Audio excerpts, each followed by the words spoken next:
I'm just blessed by him. Yeah. Okay, thank you, replay viewers, and thanks for joining us for the lunch wrap today. How about that? And I'm going to ask that you would stay tuned for the whole broadcast. Got some things we're going to share about the love of God, and that's for sure. And so there you go. This is Grace Cafe, and we're no, it's okay.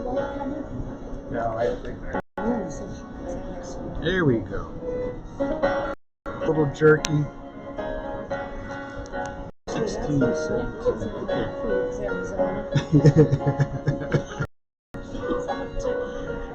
Oh my goodness. I took it off because somebody was trying to reach me. And they couldn't get through. And then it goes right to voicemail. So welcome to the broadcast. Thank you so much for being Father, thank you. And we ask that you would, in your presence, Lord, there's fullness of joy. And we do have joy, having chocolate. No calories. Chocolate. So last night was very unique in as much as that the presence of God was very evident to these men. You know, this was well, it's on archive. And for some reason of the study, the character of God and God's nature. So in 1 Corinthians chapter, because the radical should be without the Holy Spirit shedding that love abroad in our doctrine. This is some very pointed and definitive realities, because you and I are not, don't fool yourself. That's what we say out is, don't fool yourself. You can't, in 1 Corinthians 13, beginning, well, first of all, we said to the men, we said, how is it that I could have everything and have nothing? Have everything. And Paul is talking to the church in Corinth that there was a lot going on. The statements that we use to define that kind of activity. The problem, though, was that though they had so much gift of prophecy, okay, that's number one, understand all mysteries, number two, have all knowledge. Well, I mean, I don't think that's omniscience, but it's like the gift of knowledge that I could understand where a person is at. And though I have all faith, now there is the gift of faith where a person actually has just the capacity to believe. George Mueller had a gift of faith. Yes. And he put himself, it's interesting because he put himself in that position. This was his own testimony, that he said, I do not let anybody know about the needs that are present, for these orphanages, because I want to prove to believers that God is sufficient and can meet all of our needs. He did that on purpose for that kind of thing, for believers. So here's four gifts, okay, that any believer, any Christian would say, like, that would be such a blessing to the church, that would be such a blessing to be able to minister and have, and of course, Paul goes on to say, that there are some of these things that you are pursuing, Corinthians, you are after these things. But he said it like this, then he says, if I had all understand all mysteries, so that I could remove mountains. He says, but if I do not have unconditional love, I am nothing. 0.00. But yet, somebody would say, like, it's the gifts that I want. These were things that could and should be a beneficial blessing to any church. But he's really talking about the very thing that is most significant, and that is the love of God. Now it rolls out. If somebody says, I have love for you, okay, well, if it's sentimental or conditional, it will be revealed. It will be revealed. charity suffers long. And it doesn't mean that I'm going through some difficulty all the time. It just understands that, suffering in my life is not off the table. Present, I also know that one day this too shall pass. But when you're in it, charity, unconditional love, delivers me in the midst of this. It's kind. It's kind. That's, we can get very grumpy. It was so cute.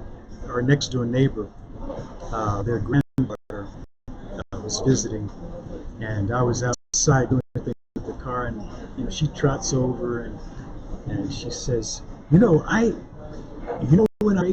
crazy, I said, what are you talking about? She says, well, when I'm hungry, I get grumpy. I had to laugh. I said, well, I hope that you ate before you came over here, because I don't want to look grumpy.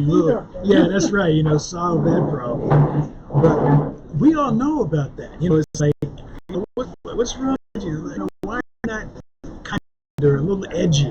I haven't had anything to eat. That's right. Okay, cool. Well, additionally, not grudge serve others.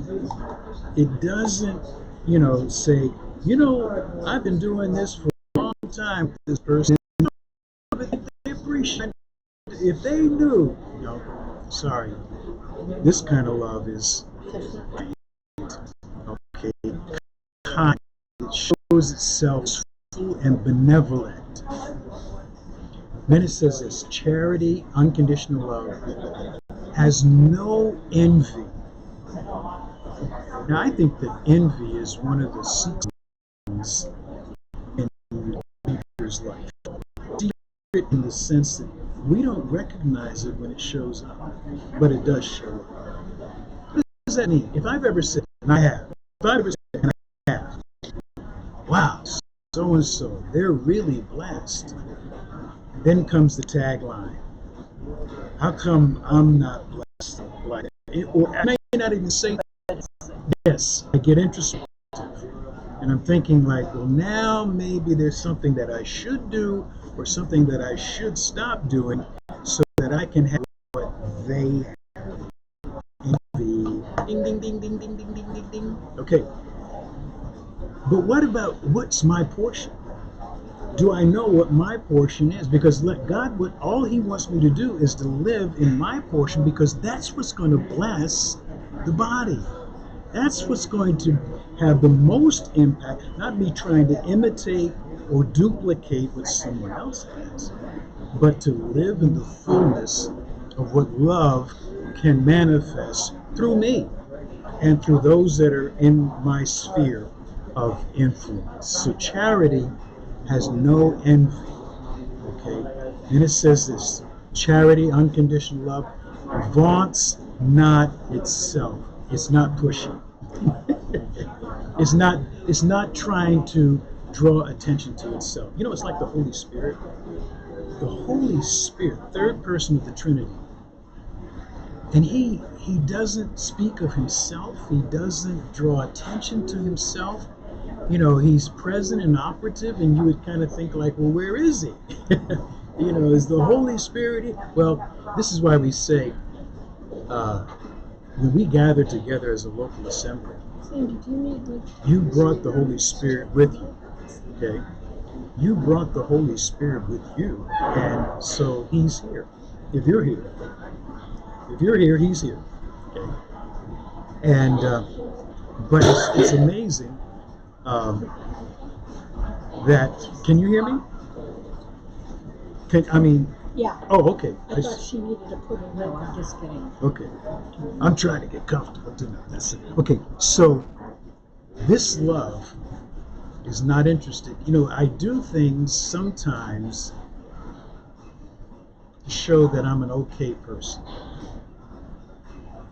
What do I mean by that? Well, I don't want to be, thought of as somebody that's not generous. So when the offering plate comes around, I got to put something in there. I can't just let it pass by me. And make sure everybody sees it too. Yeah, exactly. And the Bible gives this illustration, okay, when Jesus was standing across from the treasury and he was watching, So wealthy individuals came and they put in a significant amount, okay, however that could be measured. And then the widow with 2 mites. And you could almost think that she might have been a little embarrassed by how little she put in. But she got over that. And she put it in.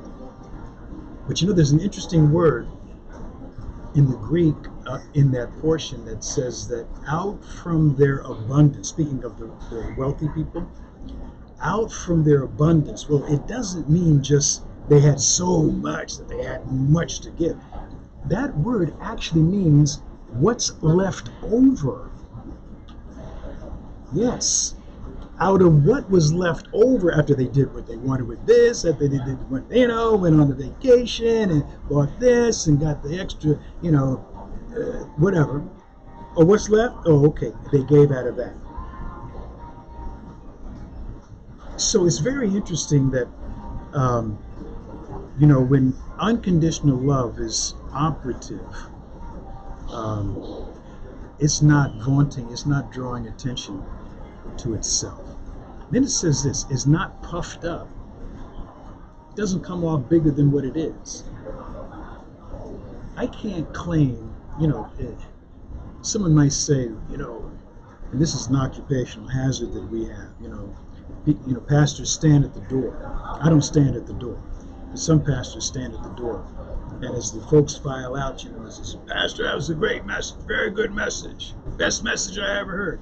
Then they don't come for a month. What did they hear? But more than that, what did you hear?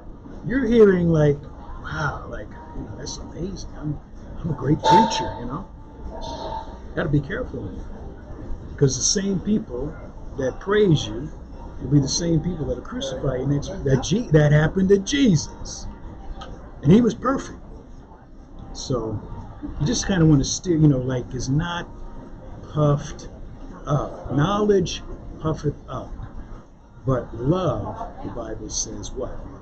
Builds up. Builds up. So puffing up is this way. Building up is this way. Okay, I'm looking, if people would come to church, and we talk about this, but I want to come to a Sunday service. I want to come to anything, anytime the body's getting together. I want to come, I could build up those that are present. How can I encourage you? Okay, and so that's why this is included. And then I want to fast. Verse 7 says this: unconditional love bears offense. And the position here, or the posture we might say, is that it takes it on themselves. It takes it. We have a saying, step up to the plate. Get involved. In other words, it's not, you can't be operative in unconditional love, see a need, and remain passive. Yeah. It may mean that maybe you pray, and I'm not saying that. Then maybe you draw attention to yourself. But if you've got a closet and you now understand what's going on, and you just didn't say, be formed, be filled, God bless you, and move on. That's not unconditional. So, bears all things. Then it says, believes all things. I pull from the Amplified, and let me get this, because this is, I like the way the Amplified says it. I don't always draw from there, but all right, where we go? Here we go. Amplified. Listen. Love bears up under anything and everything comes. Good, bad, or otherwise. Okay? Then it says this, is ever ready to believe the best of people. Yeah, you know what? That's amazing. Well, you know, so and so, I heard that. Can't go there. Can't go there. I was like, I'm smelling the gossip. Stinky socks. Yeah, you walk stink. Because, you know, that can happen in the course of just, you know, casual talk. You know. Well, love, unconditional love here, is going to believe the best of every person. And you know where that starts? Starts with the fact that if you're a believer and I'm a believer, guess what price God put as a measure of my worth? His physical life, his shed blood, his burial, his resurrection, his ascension, and his session, so that you and I could be sitting here as the family of God. Is that valuable? That's pretty valuable. And it means that it's valuable whether you do anything for me or not. The value is not measured because, oh, I just, you know, like you're just so kind to me, you know, and I'm getting a lot from you. That can happen, and that's gravy. But the real deal is that we understand this measurement of this value. And then it says this, and believes the best of every person. Its hopes are fadeless under all circumstance, and it endures everything without weakening. And then we took the first part of verse 8, love never fails. Now, we could read it like that in the King James, and that's okay. Love never, you know, it never fails being what it is. But the actual measurement here is the measurement of continuance. That when everything else fails, love endures. So we put in the devotional, love is eternal. It's eternal. It's going to be, you know. So the 13th chapter ends, says, you know what, faith, hope, and love. The greatest of these is love, but those are the things that are going to pass into eternity future. Everything else, death puts the door on it. So how can I live this way? Right away, I mean, I said, like, I can't do that. I ain't got it, you know, on my best day, trying hard, really wanting to be a genuine Christian, you know, really. Thank God for Romans 5, verse 5, because here it is, that the Holy Spirit sheds the love of God abroad in my heart. So what does this mean? I got to stay Spirit-filled. And when I do, then this becomes a reality, not because I got to agree with that. That means love is going to take me places I, in the natural, don't want to go. That God sent Moses back to Egypt. Why did he do that? Did Moses have what it took? Well, you say he was trained in all of the sciences and the culture. 40 years drove that right out of him. He didn't remember anything about that. Yeah, you can figure 40 years is a lot of change on the other side. No. Fundamentally, this was something that came out in this film that we're going to show on our family film night, The Prince of Egypt, is that Moses could not stand watching his own people suffer. He had a love for them, though there was and knowing that if he goes back, he's going to have to endure the same suffering. And so the equipping of him was not his ability to speak, because obviously he said, I'm a man, I'm a stutterer. It wasn't his knowledge or his faith or any of these things that we would think, if I had those things, I could be like Moses. It's not going to happen. unconditional love. And an unconditional love then makes me look upon people who, in the natural, I may not want to be with, but supernaturally I go. And this is the key to missions. Somebody asked me, they said, how would somebody know that they're called to a country or a geographical location or something like that? I said, it has nothing to do with the weather, has nothing to do with the culture, it has nothing to do with, if you can get a job over there, or you like the landscape. It says, do you have a love for those people? Do those people live inside your heart?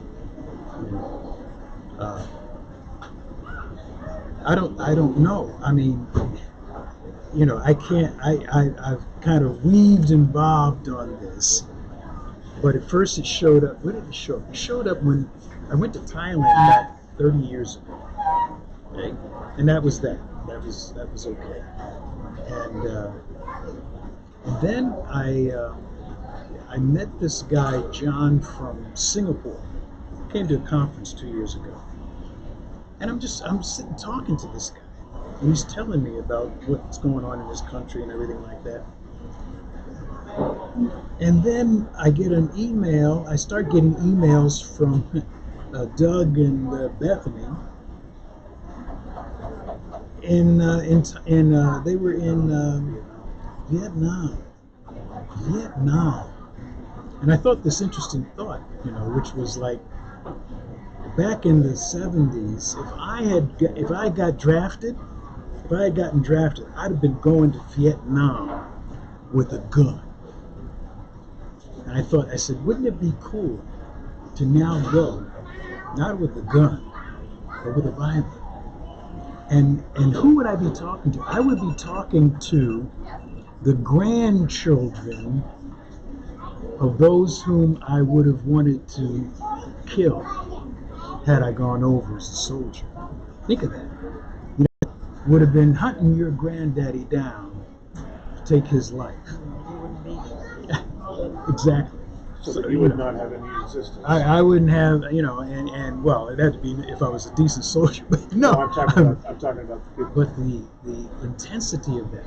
And then so now, okay, I found myself, they announced Sunday night, they're going to have a prayer meeting. Pastor Barry Quirk, and who's Daryl Jones. Daryl Jones, when he was in Lennox, I remember it. Yeah. He but then he goes, and Indonesia that he goes. So anyway, I can't avoid it. He's popping up. So I'm going to go to the prayer meeting, see what happens. So anyway, that's love.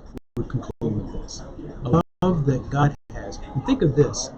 I have convenient love, circumstantial love, I have personality love, I have personal preference love for people. Only God has unconditional love for human beings. And he proved that from the cross. And so I just need to be up with if this is going to happen. And so he says, take my yoke upon you and learn of me. I'm meek and lowly at heart. That's amazing. He can say that about himself. Because sometimes, we just kind of think God ought to be very powerful. Yeah, move mountains. See, we want that. We think that. That's the advantage. No, the advantage is elsewhere. It's this unseen, unheralded, unannounced, not drawing attention to yourself kind of love that moves and gets her done. And then, you kind of say, like, well, who did that? I don't see. Well, in any case, that's all we need to say about this today. Tomorrow, we'll have Talk to Me Thursday. Answer your Bible questions. There's the music. Okay, thanks for being with us. And we'll be back next time. Well, tomorrow. That's what we say.